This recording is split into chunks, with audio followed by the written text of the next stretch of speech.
Welcome, everyone. Looks like we are live. We are live on a whole new system. This is so confusing. We're in a multiverse. We are in a multiverse, and this is why we are testing this out right now. Oh, wow. And here's a chat. From you. From me, yes. And exciting. Okay, we have a mixer here. Wow, this is all so exciting. It is. There's so many lights and things moving on this switchboard. I know. Wow. Well, welcome everyone. If you haven't already, I'm not sure if we can see comments from YouTube or Facebook. So right now, if you've joined us, please type a comment on Twitch. Oh, wait a minute. I think we can. Can we see this chat? Oh, okay. Well, I'm not sure. All right. Well, this is something we're just trying this out. This is a new It's a test. new format. It's a new format that we might look a little more fancy on, so we're trying it out. Presentation is everything, and yeah. Boy, if you could see what we're seeing with all of these levels and lights bouncing back and forth, Ooh. and switchers, and Bryn. We have some chats. So hello, Blue Snag. Hello, very welcome. And Bryn is here, and John Zancanaro. Okay, cool. Yeah. Well, I'm glad it looks good, everyone. So now what are they seeing? Because this is all new, so we're not sure what you're seeing. Well, they're probably seeing this box right here that you see. So, yeah. So you see us in a box, a chat box, right? And with a blue glowing outline. Look at what? Isn't that fun? That's wicked fun. Whoa. Hey guys. Yay. All right. So, okay, it looks like we can see a chat over here on the multi-stream. Which we are streaming live to Facebook and to YouTube right now, but the best place to find us will be in Twitch. So go to twitch.tv/skywalkingpod, and that is the best way to interact with us, because then your chat will show up right here, right down there. I'm pointing to it. Isn't that fun? Looks like everyone is seeing what we're seeing over there. Yeah. Bryn and Kelly are saying, yeah, seeing a cool box and the comic cover and a Skywalking logo background. Now, if you're on Twitch, or if you've been on Twitch and you know about emotes, oh, look, we have a new follower. Look, this just popped up. Oh. A little new follower. So if you guys follow us on Twitch, those little buttons will pop up. It'll be really fun. So please give us a follow. And we have Mark here. Okay, cool. All right, this is exciting. And if you know how to use emotes, I'm not sure if I set it up correctly. So, ooh. Oh, another. Hey. Oh, what does this mean? Kevin's here. Okay, so that's an emote, I think, right, Kevin? Yeah. So this is Twitch. Fun little zombie emoji. Kevin says, "Hey." Alert. Okay, alert box. You know what? I'm gonna move the alert box. Let's see if I can do that. And all right. Can we mute those sound effects? Oh, I don't know if we can. But yeah. Here. Uber nerd. Yeah. Here. Wait. Is here. I can turn it down, I think. Okay, I think I did. So if you guys know how to do alerts, then try it out again. Like follow us, or maybe Kevin, do your cool thing. Do your little zombie emoji again. Yeah. Who hates Doomsday Clock? Oh, look! Fairy Witch just got on Twitch and so excited that we're here. Oh, aww. We're excited that y'all are here. Yeah. Wow. Because it's more interactive, right? It's like more interactive, so it should be fun. So yay. Okay, I don't know why all the alerts aren't showing up, because I see some of you guys using emotes, which is what they are on Twitch. I don't know how long they take to populate, but yeah. Do you need to go over to the multi-stream? No, that's just going to be all the comments from like everywhere, I guess. I don't know. Okay. Okay, so wow. Yeah. So that's pretty cool. All right. All right, you think we would have tried this out before everyone got on, but hey, no. You're learning with us. This is why we're doing this now instead of at the beginning of a pop culture trivia, because because we wanted to try this out. So yeah. All right. So we're so we're very, very excited everyone's here. Yeah. And obviously we will be talking about that way. Yep. Star Wars Dark Encounter. Dun, dun, dun, dun. And yes, the pop-up should happen on new followers, Josh. Yes. Let's make sure that's up. Yeah. So there you have it. Yay! Wow, this is wicked cool. Oh, look at all the colors. I know. This is so much better. So, a big thank you to Teresa because she helped me set this all up. Like, I wouldn't have had the first knowledge of how to do this without her, like, literally going through it with me for an hour. All right, Teresa Delgado. Yeah. Is she here? She is not. She is working right now, unfortunately. Oh. But yeah. So is Chris Alexander. So why don't we just wait until they get here? No, we should start. Let's do it. All right. Let's talk about this guy and his fantastic booty. Now I know where your priorities are, okay? Forget Teresa. I'm not going to wait for her or Chris. We want to talk about Valance's steals a bun. I mean, look Buns at that. of steel. Look at that. I mean, come on. Mm-hmm. I didn't, after 40 years, I never even noticed that until you pointed it out. That was the first thing I saw from across the room. All right. So, alrighty. Let's get into that, though, because I'm going to mention that. All right. Okay, but we aren't talking about the cover anymore. No? This will be fun. Let's talk about the cover. We're not talking about the cover anymore. I have so many things chambered. I know. So many things. Yes, you do. All right, and here we go. Long ago, in a galaxy far, far away, there exists a state of cosmic civil war. A brave alliance of underground freedom fighters has challenged the tyranny and oppression of the awesome galactic empire. This is their story. And that is how Marvel Comics began every one of their 107 issues of their original Star Wars comic series. Hey everyone, I am Richard Woloski, and I want to welcome everyone to Classic Marvel Star Wars Comics. I'm here to take you through these classic stories, share memories of reading these comics as a kid, and get you caught up with all these characters and situations that every Star Wars fan must know. Because, as we noted, there are several connections and parallels to the current films and comics and novels, and we'll make note of these connections in tangential Fatum Fast Fact asides, so you can't miss them. And one thing to watch out for in this issue is that we find out that the battle on Mustafar wasn't the only battle Darth Vader had over a river of lava. Totally. Total foreshadowing. But now, here is my sweetie wife Sarah, who is now just only 19 issues away from being born when this issue was released in 1979. Aww. So when was I born in terms of classic Marvel Star Wars comic series? You were born on issue 48. Oh. That is when, so when we get to issue 48, that is when you'll be in existence. But right now, you're still a few years out. Yeah, this is 29. Wow. Yeah, got a ways to go. All right. Well, hey, Skywalkers. Thank you for joining us on this podcast series where we break down each issue of the vintage Star Wars comic series that ran from 1977 to 1986.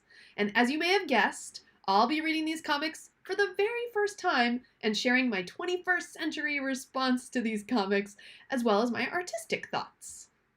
Now, in this episode, we are breaking down issue 29, Dark Encounter. But first, let's get into it and catch everyone up with where we left off in the last issue, Whatever Happened to Jabba the Hutt. All right, in that issue, Han and Chewbacca have been hiding out since they escaped the clutches of Darth Vader as they blasted away from the wheel. This was back in issue 23. So they're following that up with this last issue, 28. So we got to get caught up with Han and Chewie. All right, but, however, they have been found by the vile gangster Jabba the Hutt and his henchmen, who have Han and Chewbacca trapped inside a cavern that we find out is a honeycomb for stone mites. A honeycomb? And these creepy, crawly creatures can eat through anything from a smuggler's starship to people. But Han and Chewie make it out alive and end up helping Jabba, who was left floating alone in space. Now, in this issue, Darth Vader discovers that Tyler Lucian, is that how we're saying his name? Mm-hmm. Okay. That Tyler Lucian, a rebel deserter, knows the name of the rebel pilot who destroyed the Death Star. That is very important. Valance, the bounty hunter, is on the trail of the same man, but for a different reason. He wants to prevent Vader from learning the information he seeks. The two confront each other near Tyler Lucian's hideout at Ruby Flame Lake, and a battle occurs between the two cyborgs. Oh, this needs to be a Disney Plus series. I say that a lot, don't I? You do. Oh, speaking of everyone, I want to say Teresa has joined us. She is Ice Cold Penguin 3, and she helped me set this all up, so I want to give her a big shout out and thank you. And if you want to know what emotes are, well, oh, look at that. If you want to know what emotes are, she just put a bunch of little baby Yoda emotes. I think that's part of her channel. So, yeah, go follow her too. Thank you, Teresa. Yes. All right, this issue, Dark Encounter, this was released August 28th, 1979.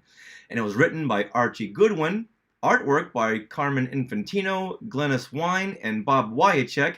Cover art is by Carmen Infantino and Bob Wyacek, and the editor is Jim Shooter. Now, Sarah, your favorite part, the part you've been chomping at the bit for. Let's talk about this cover. Right there? That cover right there? What do you guys see when you first look at that cover? Please, let me know in the comments. All right, let's break this cover down. Okay. All right, now, Darth Vader and Valance the bounty hunter, they're tangled in a fierce fight, and Vader is backing Valance off a pier. His lightsaber is ready to bring a swift end to his foe, but Valance is holding his arm back while his robotic arm is shooting a powerful blast. Think like Iron Man. Oh, totally. There's so much power and rage, and as we'll see inside this issue, lots of low angles to give the composition superiority. That's the one thing that I really love about this issue, which I'll get into just a little bit. Now, Darth Vader has the correct lightsaber color. All right, I want to make a note of that because colors are hardly ever continuous. You're right. Yes, we see Luke Skywalker with a red lightsaber. Look up in the left-hand corner, little image of Luke. Yeah, he's got a red lightsaber. So if they had given Vader a blue lightsaber, it wouldn't have been. No. Yeah. All right. I'm sorry. I'm reading some of the comments here. Okay. Should we read some of these? No. Now, there's no dialogue on this cover, and there's no description, just the title of the issue, Dark Encounter. All right. So, Richard, you have some thoughts Yep. on this. Should we share your thoughts first, or the people here in Twitch? You know what? I'll read my thoughts, and then you read your thoughts, and then we'll read some Facebook thoughts, because as always, we put this out on Facebook, and the Skywalkers comment on what they see, and then we'll read some of these Twitch responses. Yeah, so for the first time ever, you guys, we are streaming live on Twitch, and it's twitch.tv/skywalkingpod. So head over to Twitch and follow us there if you want to be notified when we go live. And we're going to do pop culture trivia on Twitch as well. So yeah, please follow. Now, I loved this cover as a kid because it was Vader in action. And we had never seen Vader in action like this before. And he's in hand-to-hand combat, which we never thought we would see, except out of a lightsaber fight. A lightsaber fight is the closest we would ever get to hand-to-hand combat. But here he is actually dueling, struggling, using his hands. And you just know as a kid, this is going to be epic, because who could ever challenge Darth Vader? And as a kid, I can even look past the fact that Vader had some artistic license. He's got a very skinny face and a very bellowing helmet. But, you know, like I've said in the past, I was used to these kind of artistic licenses as a kid, so I didn't really put much stock into things looking the way they would in the movie. And even today, I would say this is probably in my top 10 covers. Wow. My favorite covers of the classic Marvel Star Wars comics. Ooh, okay. Well, that's exciting. All right, so are we going to my thoughts now? All right. Okay. What you got? All right, so I first saw this cover from across a room as Richard was making his notes on the cover, and all I saw was a hot pink butt. If that's ever taken out of context, you're in big trouble. I mean, come on! His booty is like smack in the middle of the cover, and there's like huge contrast between the dark, black shadows of his legs and the hot pink and fuchsia highlight. You really can't miss it. Oh, and wait, Vader was on the cover too? Because I commented and you were like, oh, I was looking at Vader. And I'm like, wait, Vader's here? Because Vader recedes. He's in blue and black and he like recedes into that twilight sky. So yeah. This is being marketed to little boys too. That's the last thing little boys want to see. It's a hot pink booty, yes. So I want to share some of comments on Twitch because it's really funny. Let's see. Yep, so Fairy Witch says, I was with Sarah and it was his butt. Wait, Darth Vader's or Valance? Valance. Come on, you can't see Darth Vader's butt. It's hidden by his cape. I'm pulling for Vader, okay? Can't miss that butt. So anyway, it's really funny. All right, let's go through some of these Facebook comments. Oh, I wasn't done yet. Oh, okay. It wasn't all about the butt. Okay? I don't see anything other than butt comments. They're all about the derriere, okay? Okay, you know what? He's more to himself. He's got more to himself than just his hot pink butt, okay? I know, but don't objectify Valance the bounty hunter. I didn't objectify him. The cover did. But that said, I really like the colors on this cover. The Star Wars font itself is a soft yellow, and sometimes it's this like big bold red, sometimes I think it's white, but this soft yellow is really nice. And then you have soft purple, of course that fuchsia, teal blue, and gold. So it's like a great mix of colors. I really like it, and that's my favorite part. So, and then from this cover, I'm expecting some hand-to-hand combat. And from this cover, I'm expecting hand-to-hand combat between Vader and Valance. I need to see this. I hope it's not like those Wheel episodes where they tease a big giant encounter. Oh no. Yeah. Oh no. Okay. See, I like the composition. I like the low angle and the fact that Vader is moving into the moon. The moon is the big background. Yeah. And he's pushing Valance out of that spotlight. Yeah. Nice. Love that. All right, so let's get into these Facebook comments. Okay. All right, let's see if there's any comments having to do with the buttocks. Ooh. Patrick Izzo says, Terminator, Dark Encounter. Scott Rifen says, Vader being challenged like we've never seen before. We'll soon find out it's over the lethal Ruby Lake. Ruby Flame. Yeah. We'll soon find out that it's over the lethal Ruby Flame Lake, that's a lava bed. This is Infantino doing what Infantino does best. Highly dynamic action with a strong sense of kinetic energy. It's also why he was so great on Flash for so long. That's really cool. I love that from Scott. Yeah. Now I want to bring up a comment by Amanda Bakken. Whoa, your eyes are really drawn to that neon pink booty. Can I share Wesley Meecombs as well? Oh, Wesley's please. comment, buns of steel. I guess his butt got blown off in whatever the battle was and had cybernetic enhancements as well. Or he just does a lot of squats. Marcus Doring says, all I see are buns. Come on! It's not just me. Well, it is right in the center of the frame, too. It is. That's what I'm saying. All right. Reynold Gobet says, me too. First thing I see is his behind. Now I'm wondering if it's cybernetically enhanced. Mm-hmm. All right, Courtney Turkel says, fight off the Borgs, LOL. But they can't get the lightsaber color right for Luke. Up in the left-hand corner. Oh. Luke's got the red lightsaber. Yeah. At least they got it right for Vader. We'll give him that. Yeah, indeed. All right. Rex Gordon says, one of the most epic stories in the early years. Here is the first time we see Vader fighting a true nemesis. Not an old Jedi or some Imperial lackey. Valance rocks that purple-pink outfit like a pro. How did I never see that until now? Note how he color coordinated with orange boots. They are locked in mortal combat by the moonlight. Love it. Nice. All right. Eric Unkenhout says, love the detail in Valance's arm, his cybernetic arm. And now that you point that out, Eric, I love it too. It's great. I didn't see it before, but it's great. Now, Kara Koch, she wrote something in a very melodic comment. It's mimicking a song, but I don't know the tune. Yeah. Go ahead and give it your Okay. best shot.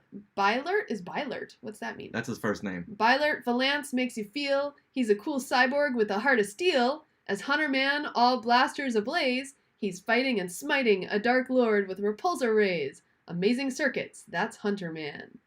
So I know that's to a tune. He's fighting and smiting. I don't know what tune that is, so let us know. But Someone's saying Iron Man 1966? Is that a tune? I don't know. I don't know. Oh, Okay. that must be Kara. All right. Oh! Kara Jackson. Oh! All right. While you're here, this is the Iron Man animated series theme song? Early Marvel cartoon. Oh, cool. Okay. We'll have to look that up. Yeah, I think Sarah would change heart to buns with buns of steel instead of a heart of steel. Oh, cool. Hey, Kara, good to see you. Awesome. All right, let's wrap it up with Carlos Munoz, who says 40 plus years looking for some orange jackboots like those. Oh, the fashion. Horror, the horror. I guess he wants to cosplay as Valance in those orange boots and pink fuchsia. That would be awesome to cosplay as. Sure. All right, so Sarah, do you want to start off with your initial thoughts of this issue? Okay, sure. Yeah, start us off here. Thank you, Kara, for that lovely tune. All right, so it has been a while since we've read some of the Valance comics because we do like one a month or so. So I forgot why Valance was on the trail of Luke, or not Luke, but Lucian. I forgot why he was on the trail. So for 3/4 of the way through this comic, I didn't understand why Vader and Valance were hunting Lucian. I was just a bit confused about that, but I did enjoy the comic. So unusually, like the beginning of the comic, they didn't really go into backstory as much, unless I just missed it. All right, are you confused now? I can break it down. No, I get it now. So basically, Lucian is... Well, the rebel fleet had attacked the Imperial base. Valance was a stormtrooper, and he was on this base that got attacked by the rebellion, led by Luke Skywalker. Oh. So Luke is the reason why he's he's a cyborg. Right. Because he had to get all of these implants. Valance, yeah. So, and he always hated droids, but now it's so ironic that Luke Skywalker made him. It's ironic that he's now half droid, and he blames Luke Skywalker for this. Right. Okay, so there was that comic where he encountered Luke Skywalker, right? Right. And 3PO, yes, right? Yes. Okay, and that was like my favorite one yet. That was 2 issues ago. That's when 3PO broke it down that, hey, you know what, we're all friends. I'm going to sacrifice myself for my master. And Valance is like, what, you're going to sacrifice yourself? What? Droids and humans can be friends? So so his character had a big leap. Right. And at that moment. Okay. So now, the thrust of this comic is Vader knows about Luke. He doesn't know his name, but he knows about this boy who blew up the Death Star. And he knows that Tyler Lucian knows the name of Luke Skywalker. So he's a stepping stone on the way to Luke. Yes. Right. So Tyler knows the name of Luke, so Vader's after Tyler to get that name. Right. And Valance wants to protect Luke. Got it. Okay, yeah, I guess I needed a refresher. And I'm used to the Marvel Comics giving me like 2 pages of backstory. Yeah. But you know what? You're not wrong, because I was very confused at the beginning of this, because who is this Tyler Lucian? Is he the alias of Valance? Right. So it wasn't clear. No. But okay. Well, as we'll go through, Valance is looking for Tyler Lucian, who is a rebel deserter, right, to protect him. Right. Okay, yeah. So I did enjoy this comic, even though I was kind of a little confused for 3/4 of the way through it. But I thought it had a great overall flow. Like it did a great job of cutting back and forth between different locations and characters. Even the small interlude at the rebel base on the planet Yavin was a nice little breather before the big final battle. And I really thought the artwork and the dynamic action during each battle scene was incredible, but especially Vader and Valance. And I thought the whole comic was very well crafted and exciting. And I really feel like the artist must have been busy blocking and sketching for this comic when they phoned in that last issue. So I only, yeah. But So if we hadn't that's had that last issue, we may not have had that Mandalorian episode where all the spiders are attacking Grogu and Mandalorian. right. Because as we see, there's a connection between issue 28. I know, but the artwork in that last issue was Yeah, just I horrendous. know. I'm just looking for the positives. Okay. It was a fun issue. We got to see Jabba the Hutt. It's true. Okay. In a way that we shouldn't see Jabba the Hutt. Yeah. So those are my thoughts. So my initial thoughts about this issue is that it's a great story of a bounty hunter who went from wanting to destroy Luke and his droids to protecting them from Darth Vader. And the character arc of Valance is very well developed in this issue, and the length he will go to keep Vader from knowing the name of the pilot who destroyed the Death Star. And the hand-to-hand combat we see between Vader and Valance is huge, since, like we've been saying, we never got to see what Vader is capable of until now. The only combat we'd seen up until this point was he fighting a very old Jedi, right, who was very out of practice. And the cover art does this issue justice. And the angle, I can't get over the composition, the art direction of these panels. All such low angles that give everything such power and energy. And I read this issue faster than any other issue because I couldn't wait to see what happens next. So I can't wait to break it down.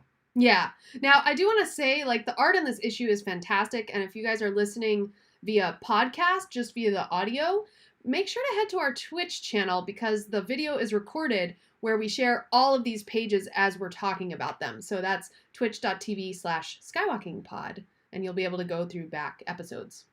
Yeah, we'll be showing you every single page. Yes. All right. So shall we get into the story in this next panel here? Let's do it. Let's do it. All right, now we open in an Imperial detention block. An officer is yelling at two stormtroopers because they have turned away from the yelling and screaming of a prisoner being tortured by a master manipulator. Who is that? I don't know. Now, Sarah, break down this splash page here. Oh, okay. Well, we see an Imperial hallway. Can't miss those, right? With very those... reminiscent of the Death Star cell block. Yeah, indeed. Indeed. And you have a cadet, not a cadet. A commander. Commander in the background saying, no more. Or no, he's not saying this.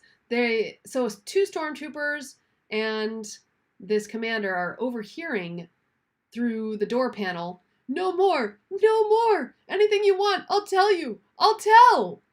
And the commander is looking at the two stormtroopers in the foreground and saying, what's the matter with you men? But now, let's go over the artwork here. Okay. So, the Death Star hallway, we're looking at it kind of at a receding perspective, right? And in the foreground, very gigantic, are two stormtroopers basically living on either side of the panel. And in the background, right in the middle of the frame, is the Imperial commander in gray. And right behind him is a red diamond. A red, yeah. So like everything points to this red, blood red background. Right, yeah. But the stormtroopers look really cool in the front. I think they're neat. They've got very squished faces, though. Yeah, is that what's wrong with their face? Yeah. Okay, I was wondering. I don't know if that's the artist's interpretation of them trying to scream and turn away from the yelling and screaming of the tortured prisoner. Yeah. Okay. That's our intention. Hey, it worked. Now, this master manipulator is Darth Vader. Just like we've seen him in Star Wars when he was working the mind probe on Princess Leia. Okay, how amazing is this next page? This panel is phenomenal. Wow. I want this painted on our house. Okay, so let's describe it. We're seeing Darth Vader from an extremely low angle. The point of view of the prisoner. Right. And he's just looming over the entire frame with his hands, the one hand in a fist, as per Darth Vader usually has. The other hand is out and... Almost like he's using the force. Yes, using the force for this probe with a needle. This is no mind probe. This is a probe you don't want probing anywhere around you. Yeah. It's like Phantasm. Ever see Phantasm with that chrome ball with all the spikes on it? Right. Well, this chrome ball's got one long needle and it's green smoke pouring out of it. That's so creepy. Yeah, but this is a fantastic panel. And Darth Vader says, the ability to resist is always fascinating. Eh, Wormus? And Wormus is the Imperial commander in the background who's just cowering. What is he looking at? What kind of torture is he witnessing? Now, Vader is standing over his unseen victim with that round torture ball right in front of him. And he's probing him for the name of that pilot. The pilot who destroyed the Death Star. And once again, Captain Wormus, he's cowering in the corner. And he says to Vader, I wonder if I might be excused, Lord Vader. I seem to have a touch of indigestion. Are you serious about this? Yeah. Are you serious? Oh Now, my gosh. A Fatum fast fact here. Ooh. We have seen Captain Mulcahy Wormus in past issues, but he was also the captain of the Star Destroyer Devastator. And this was the Star Destroyer seen at the beginning of Star Wars that is chasing down Princess Leia's blockade runner. Okay.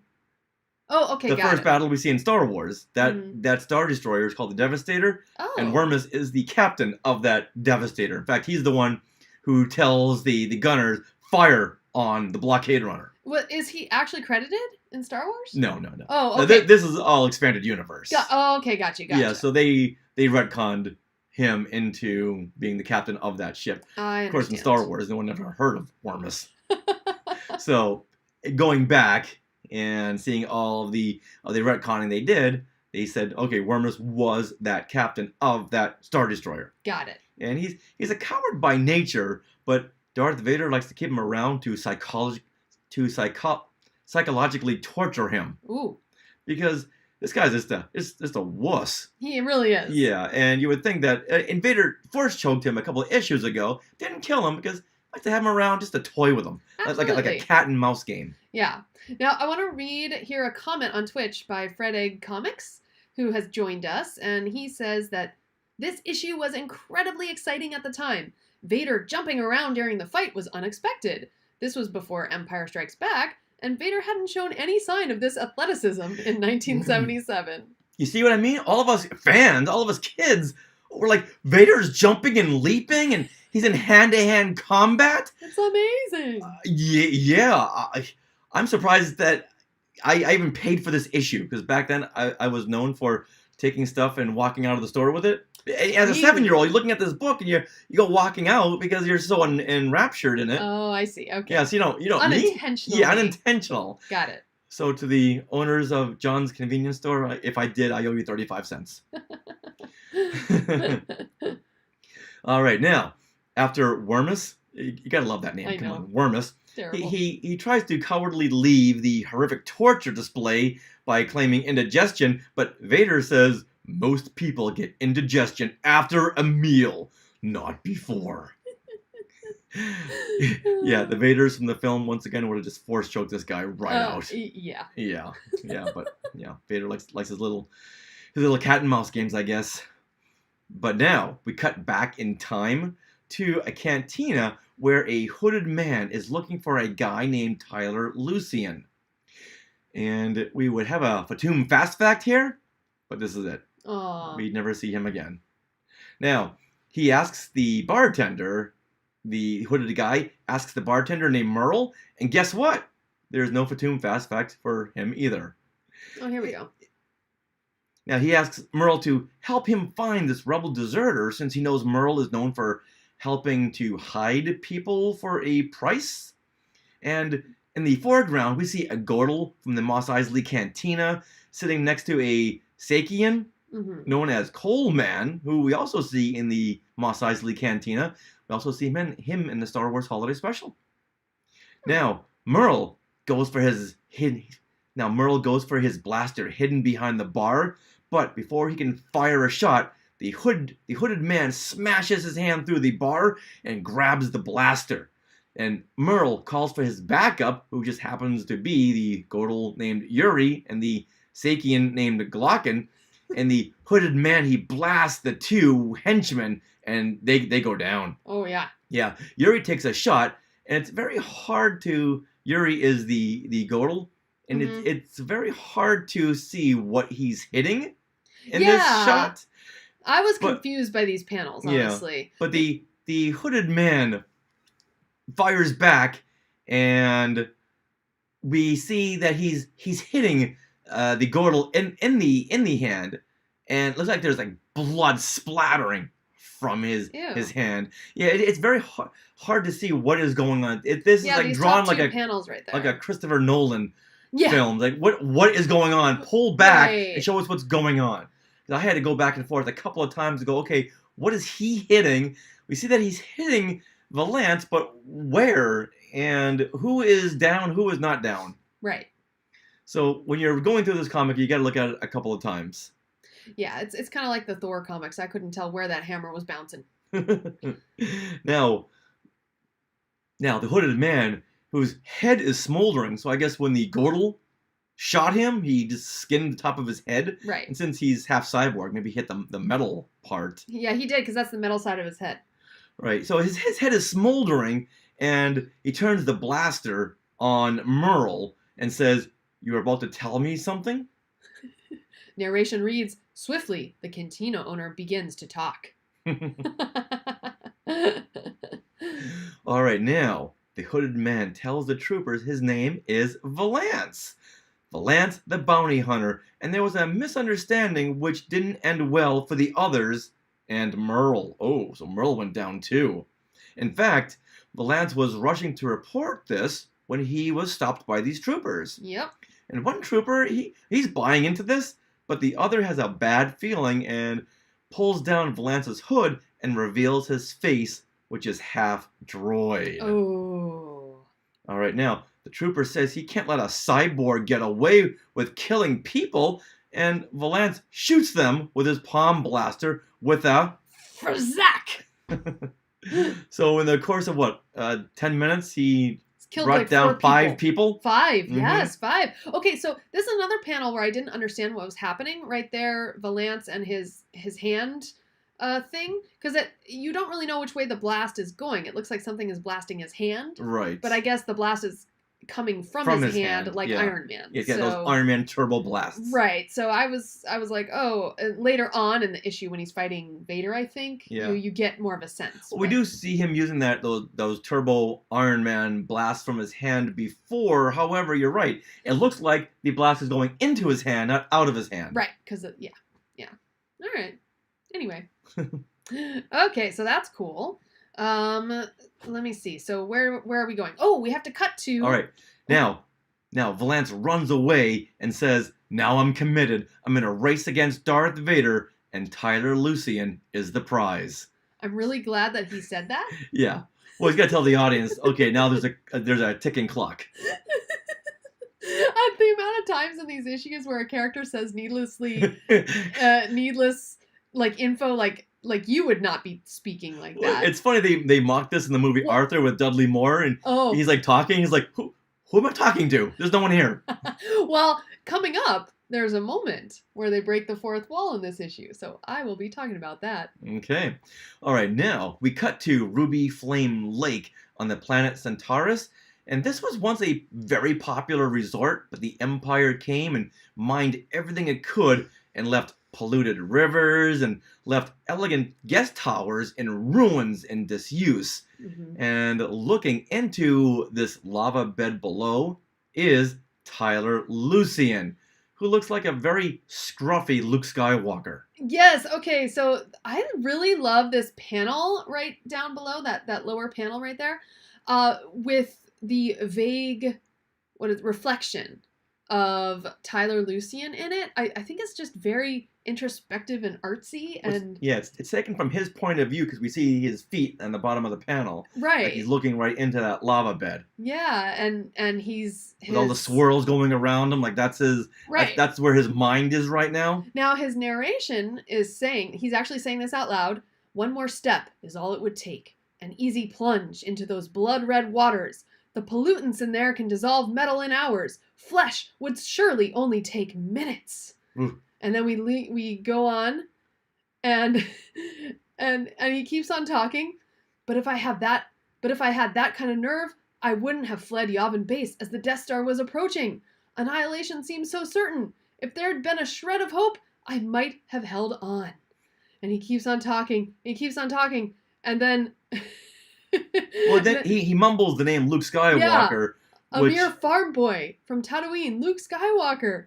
And then all of a sudden, he turns around and we see Valance there and says, so you do know his name, Lucian, and do you spend every sunset babbling to yourself about it? And then Tyler Lucian says, no, I wasn't babbling about it to myself. I was talking to all the readers. Yeah, all the 7 and 8-year-olds who might have gotten lost. I think it's so funny that he called it out, and like that's what's happening in the comic. That's what happens in every comic. So I found that very amusing. They broke the fourth wall a little bit. Well, even to people older than 7 or 8 years old, people who are older than 7 and 8 years old who need a little clarification. Because some things in here were, this is a very awesome issue, but a lot of very confusing points, ironically. Oh yeah, agreed, totally, yeah. All right, so he said the name Luke Skywalker, so now Valance knows, okay, this is the guy. This is the guy that I'm looking for. Right. And Lucian says, Merle said Alliance... Lucian says, Merle sends Alliance spies were... So Lucian says that he heard that Alliance spies were searching for me. Are you? Okay, so he's asking, are you a spy? Right. Right. Now, for some reason, Valance tells Tyler the abbreviated version of his life story of serving the Empire until a bombardment turned him into something he hated, which is a machine. Mm-hmm. I'm very glad it was a very abbreviated Cliff Note version, rather than taking up half the issue to retell his story. Right. And Tyler tries to bargain with Valance, saying he is of value to the Empire with what he knows, because he thinks that Valance is still part of the Empire. So it's like, hey, yeah, it's... or he could be saying like, hey, you know what, I'm valuable, so don't go shooting me down. Right, exactly. Even though seconds ago I was gonna jump into this lava bed. Right, so Valance, of course, unfortunately, I'm not known for my pity. Bam. Oh, but that's... Imagine a TIE fighter sound. Yeah. Just then, Darth Vader's TIE fighter appears flying over the lava bed. Vader loves his lava. As Valance is distracted, though, Tyler escapes. Bam. And actually, Valance tries to get him with his, not his saber, his laser gun with a Vadow! But it does not work. Too late. He's inside the tower. You're a fool, Valance, says Valance to himself. I was thinking maybe Vader can hear him as he's in his ship. Oh, I see. Yeah. Now, what's going to happen next? Well, you're going to have to wait, because it's time for a commercial break. Uh-oh. All right, hold on a second. Intermission. We're going to go... Oh, wait a minute. Be right back. Hold on. We'll be right back while we set something up. Commercial break. Okay. This is it, right? Yep. Okay.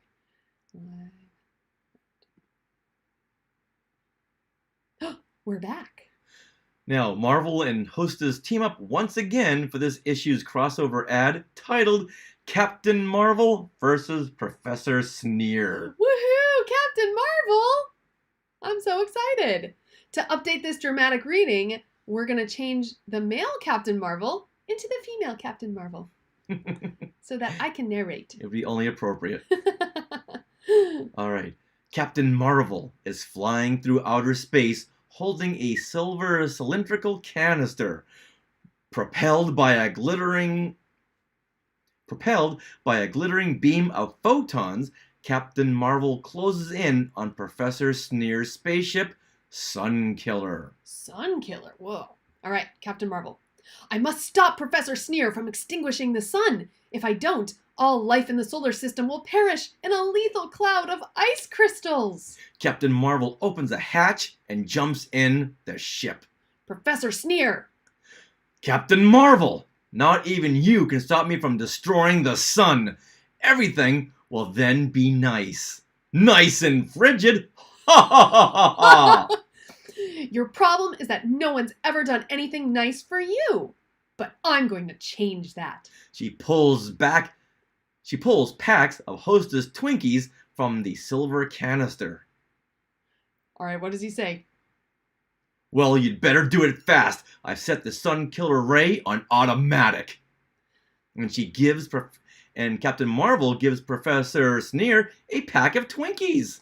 Professor, just taste this delicious Hostess Twinkies cake. The professor takes a bite and licks his lips. Mmm, nice golden cake, nice creamed filling. This is the nicest thing anyone has ever done for me. He takes a seat. He takes a seat with the Professor Sneer takes a seat with the hostess-filled canister between his knees. Captain Marvel, one good turn deserves another. So, I'll let you turn the Sun Killer Ray off and turn the ship around. The sun is still in business, and so are Hostess Twinkies cakes. You get a big delight in every bite of Hostess Twinkies cakes. So, Sarah, after living through that, after knowing that Captain Marvel just saved the universe, I'm very, very excited about this. what did we learn? What did we learn? What can we take away from this lesson? Well, we can take away that it's good to be nice to anyone around you because they may be having a bad day and might be contemplating bad things. And if you're nice to them, maybe they won't do those bad things. Okay, all right. I see that wherever you go in outer space or any situation where things might get a little dicey, it's good to bring a silver cylindrical canister of Hostess Twinkies cakes. Oh, okay. You want to throw a fruit pie in there, some cupcakes, a Suzy Q, a big wheel, that won't hurt. But, top it off with some nice Hostess Twinkies cakes. Okay, so you kind of took this ad literally. Yeah, very, very... Why are we doing this? We're not going to take it literally. I got the message and you got the Hostess Twinkies. It's good to have a backup plan in case, seeing eye to eye is not really working. Well, you know what? Let's do this. Let's share some Twinkies and talk this through. Did you bring some Twinkies? Are we fighting? Yes. No, I'm just kidding. I actually don't like Twinkies. I'd rather have the Hostess cupcakes. I did not just hear that. Hostess cupcakes, come on. The cream filling of those with the chocolate cake. Yeah, but shh, we're trying to sell Hostess Twinkies cakes. I'm not a big... Shh. Okay, fine. I'm not a big vanilla fan, but who here, okay, in the chat, would you choose Hostess Twinkies or Hostess cupcakes? Tell us which. Or Suzy Q's, or Big Wheels, or fruit pies. Well, I was just gonna give them two, so they're not overwhelmed. But that's okay. You can just tell us all your favorites. Yeah. Now, in this comic, do you see Captain Marvel as a shill? What? Oh, that. Like he's carrying around this canister of Hostess Twinkies. Did he go there thinking, okay, if things turn ugly, I got this to fall back on? Or does he just fly around with his canister of Hostess treats? I don't know. You'd think that he'd be a more powerful superhero, or in this case, she. All right, now, people are saying they like Twinkies. Yeah. Oh, Twinkies. Both Kelly and Courtney are into the Twinkies. There you go. Okay. Now, let's... Oh, so is Kara. Oh, man, I am outvoted. Wow. Yes, we're supposed to be shilling Hostess Twinkies. Not that we're getting any kind of sponsorship money. Hey, we should go after them for some sponsorship backing. Yeah, we should. All right. Now, before we move on, I gotta say that if they do not use Professor Sneer in Captain Marvel 2, they are missing a very big opportunity for classic product placement, and that might be a decline in the MCU's credibility. I'm just saying. Right. I'm just saying. Okay. All right, you know what, Marvel? I threw it down. You gotta pick it up and use this character. Don't let him go to waste. His name is Professor Sneer, for crying out loud. He begs to be used. That's awesome. All right, guys, be right back while we set up the rest of this episode of the comic. Oh, we got so off track. That's okay. Oh, it's great. Let's see. Where are we? Right, here, right there. Yep, right? Up, one more. This one? Yep. Okay, perfect. All right. Bing. We're back. All right. Now, back to the show. And we come back to an interlude, as the narration reads, at the Rebel base on Yavin. And 3PO is very distraught that the parts they got on the planet Junction were faulty and maybe R2-D2 can't be repaired. He even says that if those parts were to make R2 work again, he would never ever say another harsh word to him. Okay, do we see where that's going? Mm-hmm. Mm-hmm. Just then, 3PO hears R2's beeps and chirps coming from around the corner, and 3PO then takes back everything he just said and begins yelling at R2. Why, you unreasoning little mound of misplaced circuitry. That was an amazing line. They don't disappoint. I loved it so much. Now, in another part of the base, Luke is getting on Donna for letting Leia leave on a mission by herself, and Donna tells Luke that Leia is more than just a symbol at the base and has abilities beyond that. Whoa, is he getting like little force tingles? What is he seeing? And then Donna tells Luke that he will give him another mission. As one of those, get out of my hair, kid. Go pick up some dry cleaning. Right, exactly. Yeah. Mm-hmm. And then the interlude ends, but I think we see the setup for the next issue. Yes. Okay, I like the narration here. Here, an interlude ends. A confrontation begins. And then you see this shot of Vader and Valance facing off, and so the cover does not disappoint. Because not only do we have Vader and Valance facing off like on the cover, we got a nice butt shot here of Valance. It's not hot pink, though. I'm a little upset. I'm looking at Darth Vader and that sunset behind them, and after 42 years, I never saw the butt. It's right there. I know it's right there. Oh, so funny. I know. Now, Vader says to Valance, "The man in the tower has a name I require, bounty chaser." Oh, snap. Yeah. Yeah, he's letting him have it. And Valance replies back, "Today, Lord of the Sith, I'm not after profit." So, once again, Vader wants the name of the pilot who destroyed the Death Star that Tyler Lucian can tell him. But Valance is in the way of Vader knowing that name. Right. And Valance, he just wants to keep Vader from knowing that name. Yep, that's the crux of the whole thing. This is kind of where I got it in the episode. Okay. Now, Vader stretches out with the Force and makes Valance's blaster too heavy to hold, so Valance uses his palm blaster on him. Oh. Yeah. Now, Vader, who is in flames, says it's no small thing to bring Darth Vader to his knee. On some worlds, it might be stuff of legend. Now look at these panels, you guys. All right, now look at the panel. Before you go on to a panel that you want to talk about, I don't want to gloss over this one right over here of Vader in flames. Okay, now, the one on his knee, right? Yes, yeah. All the classic fans are getting excited about that. Oh. Because Vader in flames was a big thing in 1980. That was the symbol for The Empire Strikes Back, to see Vader's helmet in flames. Wow. And that was the crew patch that the crew wore on the set of The Empire Strikes Back, and they sold that in the fan club. It's something that Ralph McQuarrie was pitching, and Lucas thought, yeah, I'm going to use something else, but this is such a great image of Vader in flames that I want to use this for something. Yeah. So whenever you say Vader in flames, that every classic fan goes click, click, click, click, click, and their mind clicks to that image they saw in 1980. I do kind of see that image in my mind's eye now that you mention it, too. Like, it's on patches and things, right? Yeah. Oh, yeah. Well, then you are now a classic fan. Nice. I don't know how I feel about that. I don't know. What did we used to call me? I'm like the in-between fan, because I would... what is that called? The hibernation. No. No, it's like 2.0, 1.0, 1.5. Oh, yeah, either 1.5. Something like that, yeah. Yeah, not 2.0, because No. that would be in the mid-90s. Right. Yeah, you go back before that. Yeah. So you're generation 1.5. There you go. Oh, good memory. All right, so what panel did you want to point out? Oh, no, I wanted to point out, just look at this artwork here. Like, they really worked on all this artwork. I went back a page here, but, like, just the panel layout, to the art, to the dynamics of it. Like, it's just so, the motion of it is very dynamic, like you said. And it just goes to show why that artist was so good on The Flash. Because that uses a lot of kinetic energy and stuff, too.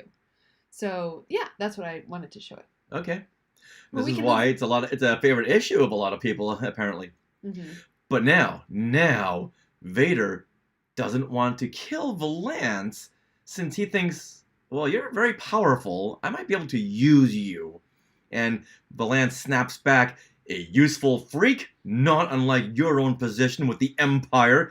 The boy you're seeking in his droid held out hope of something better, Vader. A time, a life, when even someone like me might not be a freak. Wow. A foolish dream, no doubt, but so was destroying the Death Star.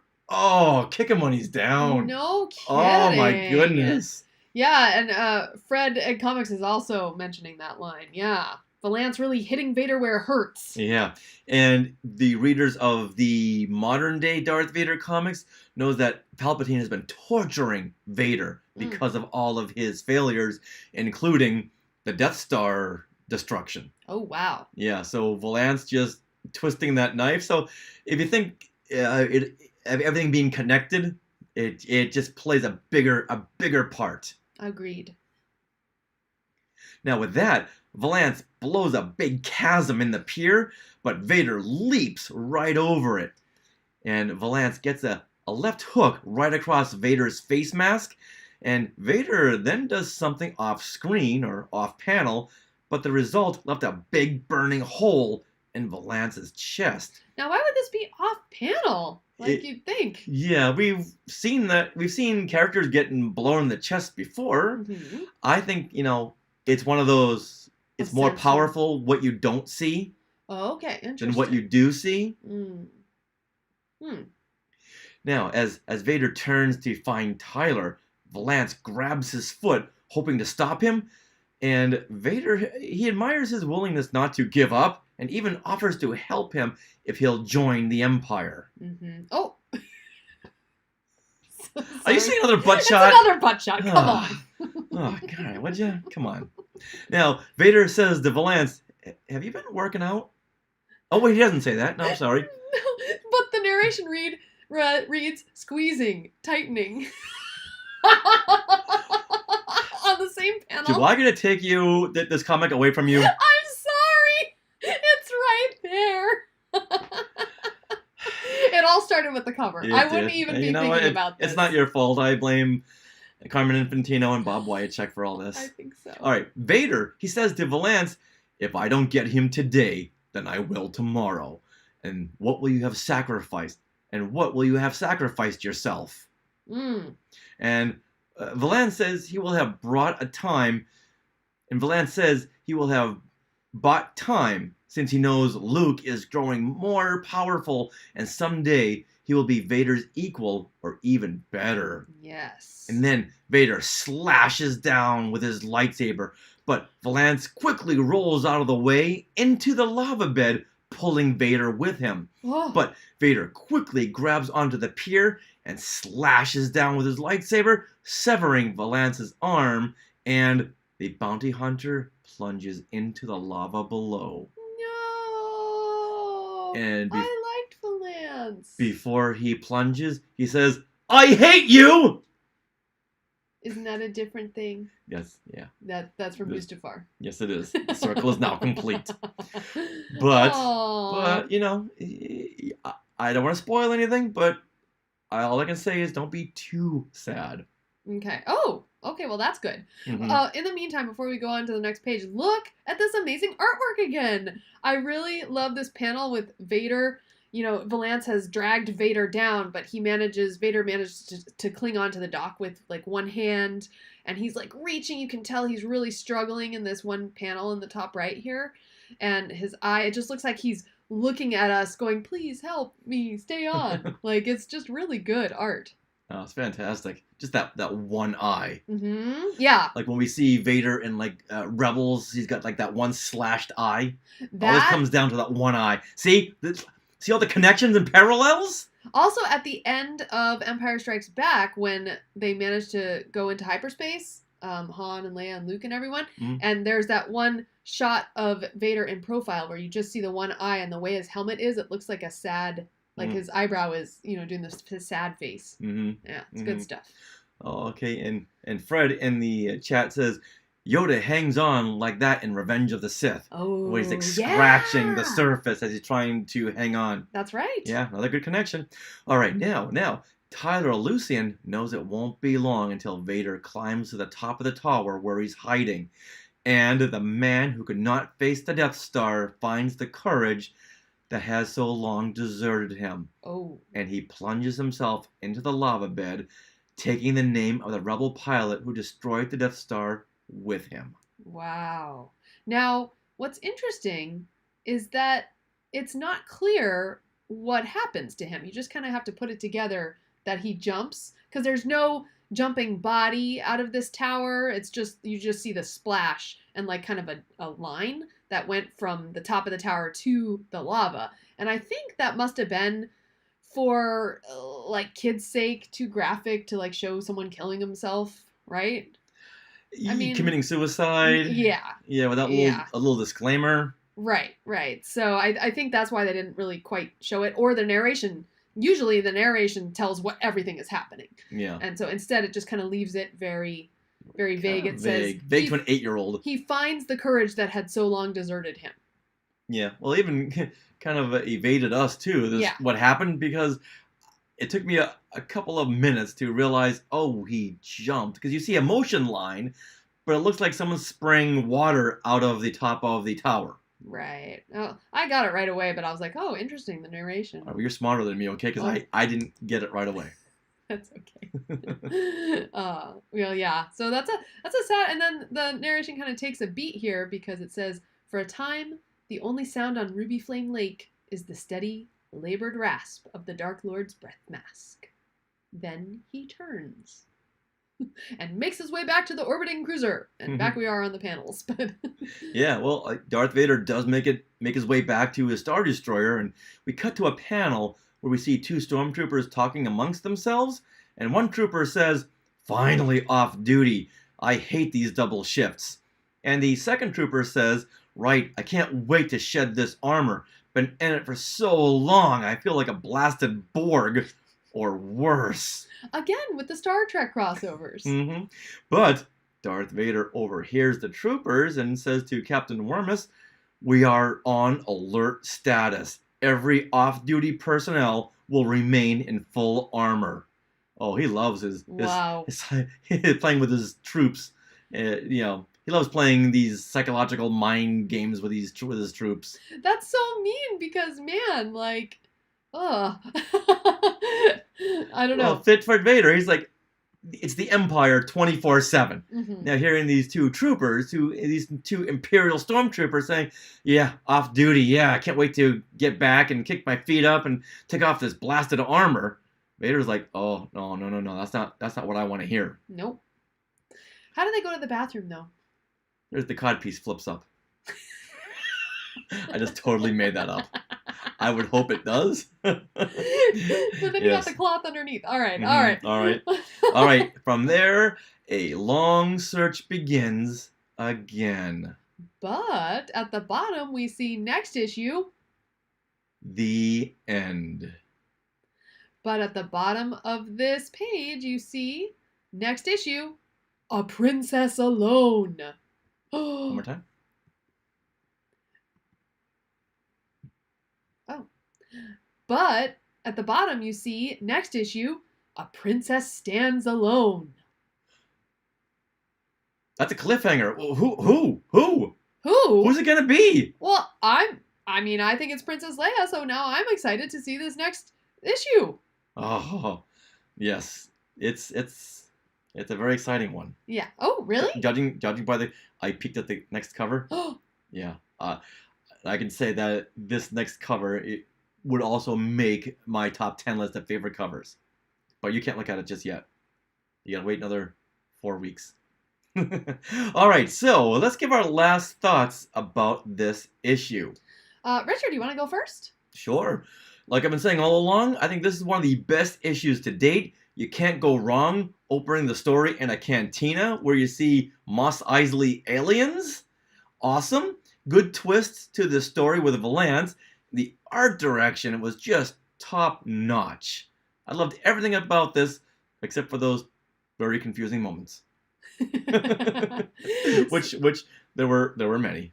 Yeah. So I really enjoyed the story and the artwork of this issue, like you. Once again, I thought they did a great balancing act of, jumping between different scenes and things like that. And I really like the Valance character. I think he's a good foil for Vader, and I think he's just a good character in this world. And so I was just really sad to see him die. But overall, though, like now I want to read this next issue. A Princess Stands Alone, because a princess, we're going to get back to Leia. Yay! So let's do it. All right, now let's move on to our favorite line of dialogue.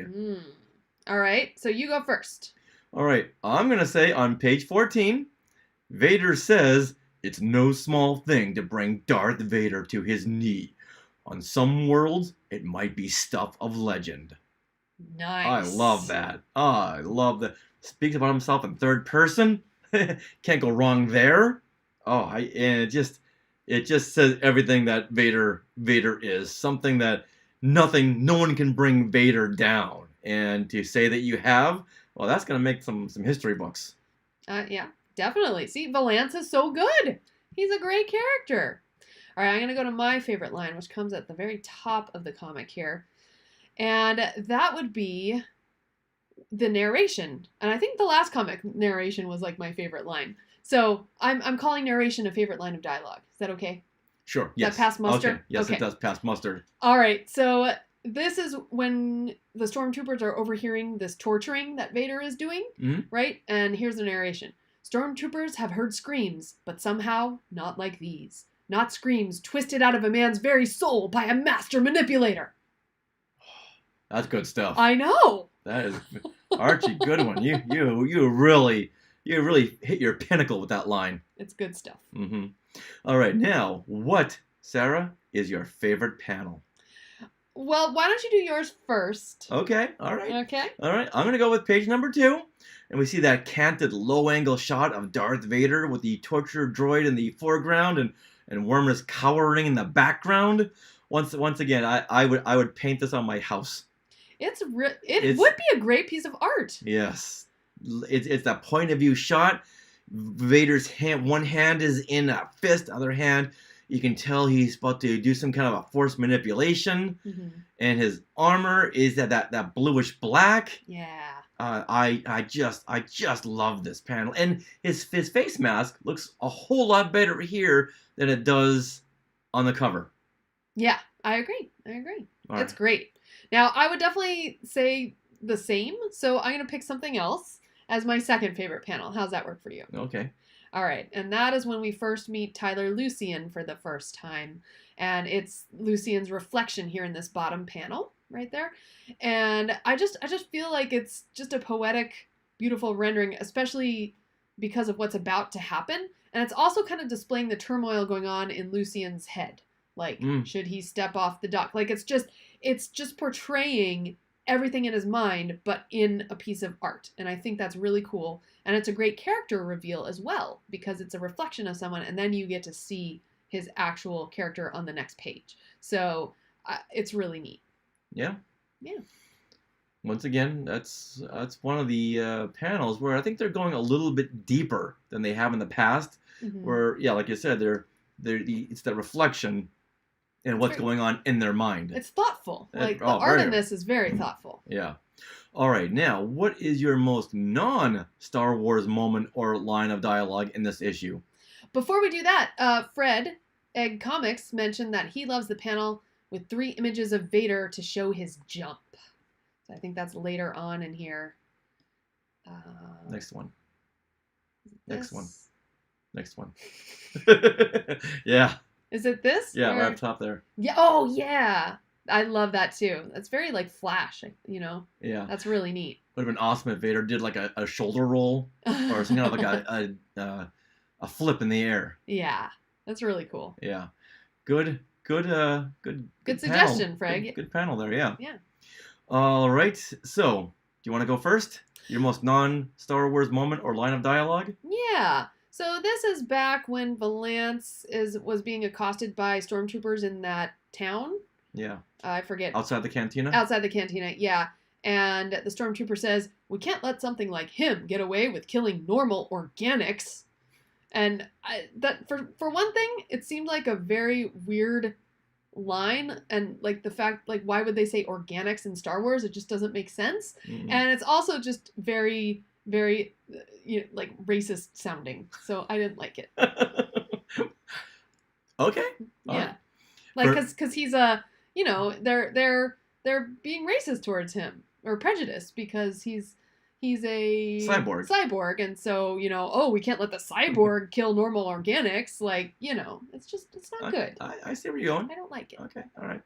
Now, for me, my most non-Star Wars moment comes when Wormus says to Darth Vader, as Vader is torturing that spy, and Wormus says, I wonder if I might be excused, Lord Vader. I seem to have a touch of indigestion.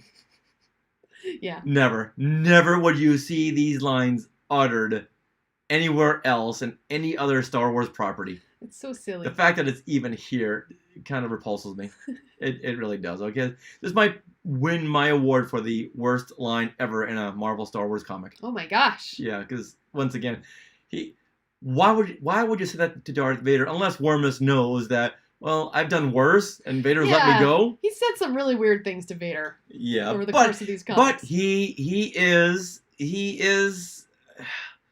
in. But he's what's the word I'm looking for? I don't know. He's tempting Darth Vader to force choke him. Oh. Everything he says that is stupid. He just knows that. I'm surprised he doesn't, like, clear his collar so his throat is ready for Vader. I got it. Oh, that's funny. Yeah. And I'm gonna guess that a force choke is very unpleasant. All right, now before we wrap up, Sarah, let's go over a letter from the Star Words letter column. This is exciting. Now, okay, so this touches on something that we've been touching on these past issues. Mm-hmm. A lot of readers wrote in complaining about the art and that it was inconsistent. Mm-hmm. So, Richard, you want to read this letter that may sum it all up? Yes, this sums it all up here. And Robert Angelo, he writes, "Dear people," and before you ask, I did look for Robert Angelo on Facebook. There's like 35 of them, and none of them are from New York. Ah, darn. "Dear people, I don't know if Star Wars is my favorite comic, but it certainly is one I try not to miss. But being an art buff, one thing about it sorts of gets to me. Why can't you keep a regular art team on the book?" All right, once again, this is from Robert Angelo, 105-38 63rd Ave, Forest Hills, New York, 11375. Is it Boston people who say Ave instead of Avenue? Yes. Okay, because I've only ever heard that from you. Really? Yeah. I've never really heard one or the other, or heard someone say Ave and think, "Oh, you're from Boston." Do you guys say Avenue or Ave? Let us know in the chat. All right, well, I read Marvel's response. Okay. "Well, Bob, if Star Wars was like any..." Read it with a little bit of more of an attitude. I was! Okay. All right, sell that first line. So, first of all, "Dear people," he signed it Robert Angelo, and Marvel replied, "Well, Bob, if Star Wars was like any other monthly comic, we'd do as you suggest. Marvel Comics is also published in other countries, like Great Britain. Over there, the comics are published in different formats, and in black and white, and in shorter weekly segments. In a month's time, they use the same amount of material that would be in 2 of the US comics. So in order to get enough material for the British comics, we found ourselves producing 2 or more issues a month. With that accelerated schedule, it's necessary to use more artists. With that, the Star Wars series is always much further ahead than other Marvel series, which means we never miss a deadline in the States." I love those Star Wars weeklies because they're so much bigger than these little comics here. Okay, can I see that? No, you cannot. Put some white gloves on. Sanitize your hands. Oh, I want it now. No. That's why it's hermetically sealed in this Mylar bag. Mm-hmm.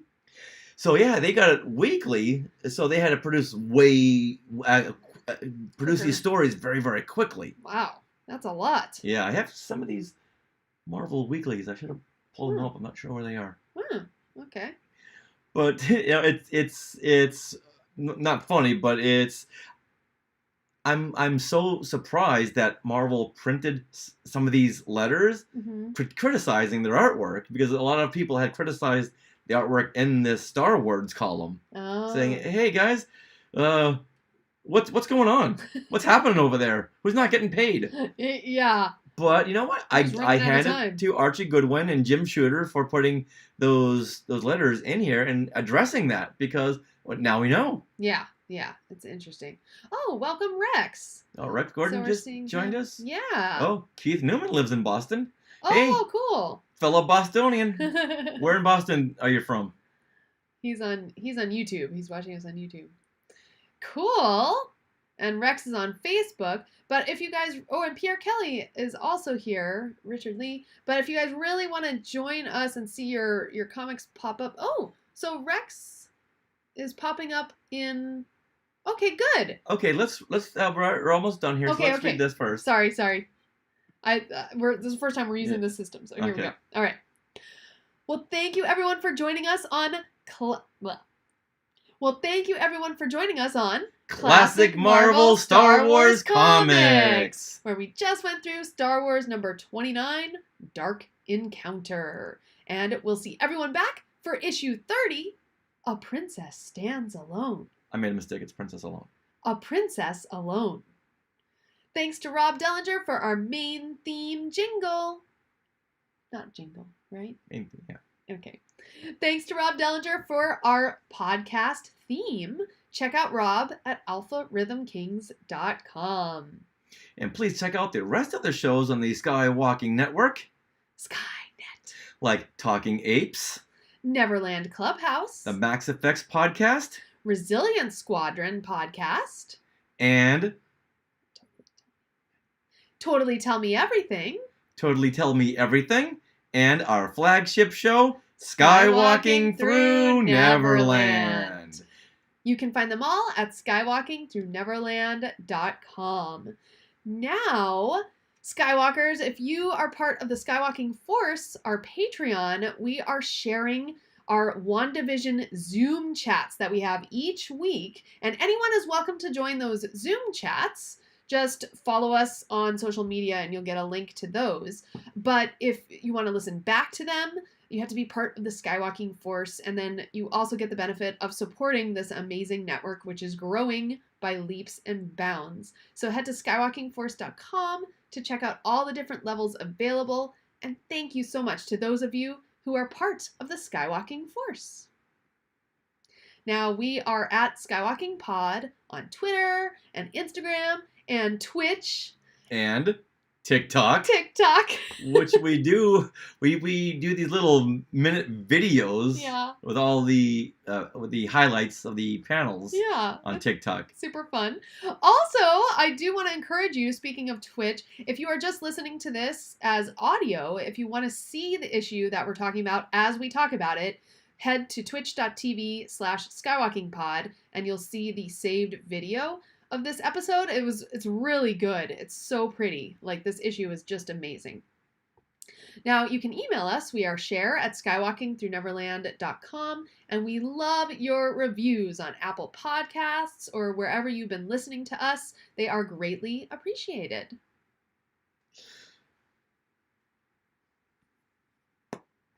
And don't forget to stay tuned for the bits of conversation that didn't make it into the show. And now, for Classic Marvel Star Wars Comics, this is Richard. And this is Sarah, saying... You organic being.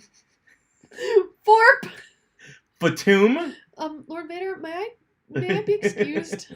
I have a touch of indigestion. That can only be from someone who is a normal organic. All right. See you next time. Yeah, thank you, everyone. Thank you for joining us. Now, let's see. Oh, so I was looking at it. Looks like Rex. Oh, yeah, you can stop that. Rex or Reynold or anyone, Pierre, if you want to comment. I want to see if the comments come up here on screen right below us, or if you have to be on Twitch for the comments to come up. So everyone say, what's your favorite, I want to say color, but what's more fun? Your favorite lightsaber color? Okay, favorite lightsaber color. What would you choose? Well, Keith is from Alston and Brighton. Oh, cool. Hey. Oh, Rex sees his comments. Oh, that's interesting. Well, he sees Oh, blue. Okay, so Reynold. Okay, good. Reynold's on Facebook, but it's showing up here, which is nice. He says blue. This is what everyone can see that. Then why didn't we see this? Because it's this. See this? Uh-huh. Oh, versus I that. see. So I should have been over here, Yeah. but now we know. Okay. So there we go. So sorry if you guys were commenting on YouTube and Facebook and we didn't see them right away. But I am glad they kind of flash up here. Ooh, Richard Yellow. Lee. Yeah, so he's on YouTube and it's showing up. Oh, that's so awesome. Like the Kenner figure. Ah, nice. Blue. When they were asking Ray, what lightsaber color do you want? She's like, I used to play with my Luke Skywalker Kenner figure, so I want a yellow one. She wants yellow. Yeah, so, okay, you like blue? I like blue. Yeah. Okay. I would have, okay, so yeah, Kelly says purple. I would have a hard time between purple and green. Keith likes green. So, yeah, but I think I'd ultimately choose green because that's like Jedi Tink, right? Oh, and then, there you go. And then like I'd get a Kyra crystal of purple and switch it out sometimes, but yeah, probably green. I'd have, if Yoda said, okay, what color do you want? I would say, I want one that's plaid. Really confuse people. I want rainbow. I want camouflage. All right, you guys. Well, thank you so much for joining us. Yes? Or clear. That way they never see it coming. Or dark saber. Oh, black, right? Oh, yes, glassy black. Awesome. All right, everyone. Well, we'll see you this Friday for another pop culture trivia round of fun at 6:30 p.m., followed by a WandaVision discussion. Woohoo! Episode 6. So join us here on twitch.tv/skywalkingpod and make sure you follow so that you're notified when we go live. All right. All right. Thanks, everyone. Bye, everyone. We can't wait for the trivia either. Yeah. Tons of fun. Whoa. Look at that.